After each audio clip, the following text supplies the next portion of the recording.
கேரளாவின் வயநாட்டில் நிலச்சரிவில் சிக்கி 151 பேர் உயிரிழந்த நிலையில் தொடர்ந்து மீட்புப் பணிகள் என்பது நடைபெற்று வருகிறது. தமிழ்நாட்டிலிருந்து மீட்பு குழு சென்றிருக்கிறது. மூத்த IAS அதிகாரிகள் சமீரன் மற்றும் ஜானி டாம் வர்கீஸ் ஆகியோர் தலைமையிலான மீட்பு குழு வயநாடு சென்றடைந்திருக்கிறது. அங்கு அவர்கள் பணிகளை தொடங்கியிருக்கிறார்கள்.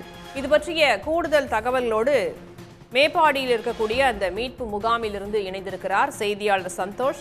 தற்போது தமிழ்நாடு மீட்பு குழு அங்கு சென்றிருக்கிறது. பணிகளை தொடங்கி விட்டாங்களா? என்ன நிலை காணப்படுகிறது தற்போது அங்கு? அதாவது கேரள அதிகாரிகளோடு இணைந்து தமிழகத்திலிருந்து வந்திருக்கக்கூடிய மீட்பு படையினர் ஆலோசனை நடத்தி வருகிறார்கள். மீட்பு பணிகளை எவ்வாறு தொடங்குவது, எந்த இடத்துல தொடங்குவது என்பது குறித்தெல்லாம் அவர்கள் ஆலோசனையில் ஈடுபட்டு வருகிறார்கள். ஏனென்றால் இந்த பகுதி, அதாவது வயநாட்டில் இருக்கக்கூடிய இந்த பாதிக்கப்பட்ட இந்த முண்டக்கயம்ங்கிற பகுதி பார்த்திங்கன்னா ஒரு மலைப்பகுதியாக இருக்கிறது.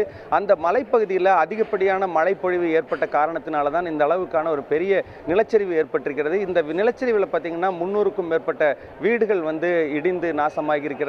பல ஆயிரக்கணக்கான மக்கள் பாதிக்கப்பட்டிருக்கிறார்கள். மிகப்பெரிய ஒரு சேதத்தை, பொருள் சேதத்தையும் உயிர் சேதத்தையும் அதே போல மக்களுக்கு மிகப்பெரிய ஒரு பாதிப்பையும் இந்த நிலச்சரிவானது ஏற்படுத்தி இருக்கிறது. இது ஒரு தேசிய பேரிடராகவே பார்க்கணும். அந்த அளவுக்கு ஒரு மிக மோசமான ஒரு பாதிப்பை சந்தித்திருக்கிறது இந்த முண்டக்கயம்.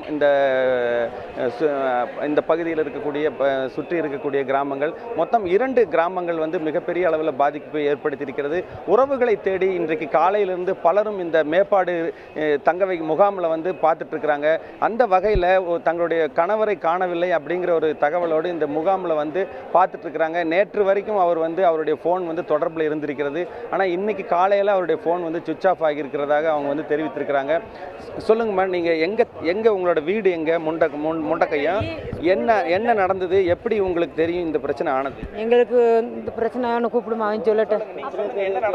அங்கே நடந்தது என்ன, உருள் பட்டுருச்சு, மழை உருள் போட்டு வந்துருச்சு. நானும் அப்பாவை பார்க்க போயிருந்தேன். அப்பாவை பார்க்குறதுக்கு நான் போயிட்டேன். என் பிள்ளைங்களும் புருஷனையும் நாங்கள் அங்கே நிப்பாட்டிட்டு தான் போனேன். ஆனால் ராத்திரி 2 மணிக்கு எனக்கு தகவல் வந்துச்சு, இந்த மாதிரிக்கு உருள் போட்டிருக்குது, பிள்ளைக்கு ஃபோன் பண்ணி பாரு. ஃபோன் பண்ணேன், சுவிட்ச் ஆஃபாக இருந்துச்சு. பின்ன 8 மணிக்கு மேலே நான் ஃபோன் பண்ணோன்னு ஃபோன் ஒர்க் ஆகுது, சுவிட்ச் ஆஃப் இல்லை. ரிங் ஆகுது, எடுக்க மாட்டேங்குது.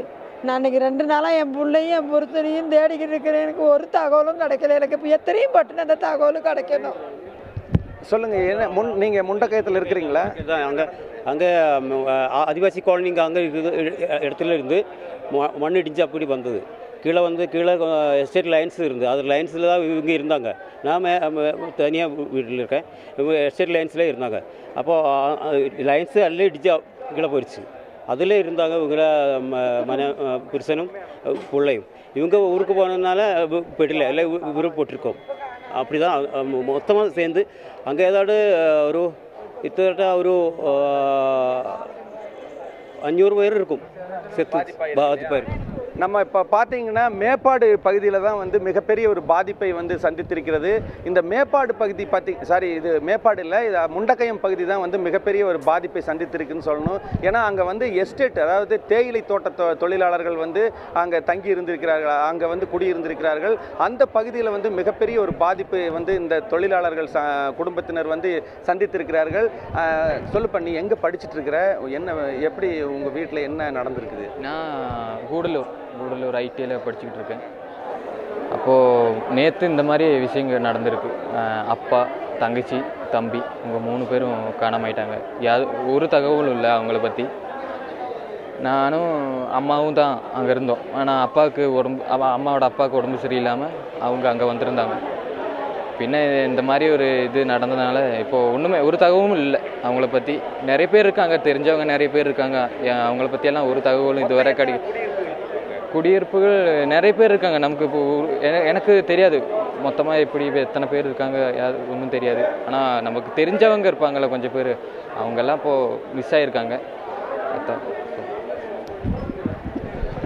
அதாவது அந்த முண்டக்கயம் பகுதிக்கு தற்பொழுது மீட்பு குழுவினர் போயிருக்கிறாங்க. அந்த பகுதியில் இன்றைக்கு தற்பொழுது பார்த்தீங்கன்னா இந்த மீட்பு பணியானது நடைபெற இருக்கிறது.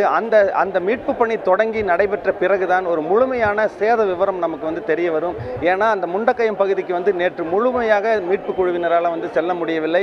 அந்த இடத்துல ஒரு ஆறு உடைந்து பெரிய அளவில் சேதமான காரணத்தினாலையும் பாலம் உடைந்த காரணத்தினாலையும் மீட்பு படையினர் அங்கே செல்ல முடியாத ஒரு நிலையில தான் இன்றைக்கு காலையிலிருந்து அந்த மீட்பு படையினர் அங்கே சென்றிருக்கிறாங்க. அங்கே இருக்கக்கூடிய மக்களை மீட்டு அதே போல் உயிரிழந்த உடல்களையும் மீட்டு எடுத்து பார்த்தா தான் முழுமையான ஒரு சேத விவரத்தை வந்து சொல்ல முடியும். தற்பொழுது தங்களுடைய உறவுகளை தேடி இந்த முகாம் இருக்கக்கூடிய பகுதிகளுக்கு மக்கள் வந்து கண்ணீரோடு ஒவ்வொருத்தரும் வந்து பார்த்துட்டு இருக்கிறாங்க.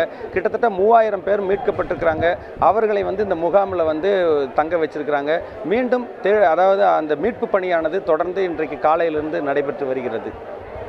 தற்போதைய தகவல்களுக்கு நன்றி சந்தோஷ். சன் நியூஸ் வாட்ஸ்அப் சேனலை ஃபாலோ செய்யுங்கள். QR கோடை ஸ்கேன் செய்து சன் நியூஸோடு இணைந்திருங்கள்.